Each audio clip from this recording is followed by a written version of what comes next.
রমাদান মাস খুবই বরকতময় একটা মাস ছিল।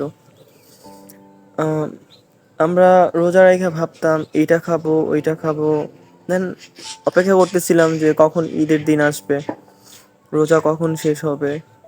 প্রত্যেকটা মুহূর্ত গুনতেছিলাম। যখন তারাবি পড়তে যেতাম, তারাবি কখন শেষ হবে এমন লাগতো। বাট আজকে ঈদের দিন, আম, আসরের পর থেকে এমন মনে হইতাছে যে রমাদান মাসই সুন্দর ছিল, খুব দারুণ ছিল।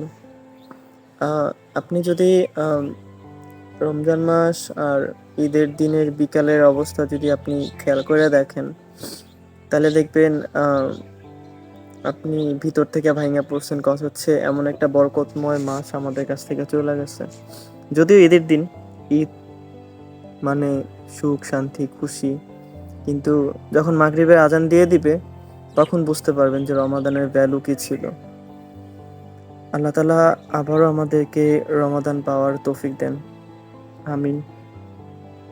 খুবই বরকতময় মাস ছিল। রমাদান মাসের সাথে কোনো কিছুর তুলনা হয় না। মাশাআল্লাহ, আলহামদুলিল্লাহ। আল্লাহ তাআলা সুস্থ রাখছেন, হেফাজতে রাখছেন, ভালো রাখছেন। এটাই দোয়া এবং প্রত্যাশা, পরবর্তী রমজান পর্যন্ত যেন আল্লাহ তাআলা হায়াতে বাঁচায় রাখেন, সুস্থ রাখেন, ভালো রাখেন। ঈদ মোবারক।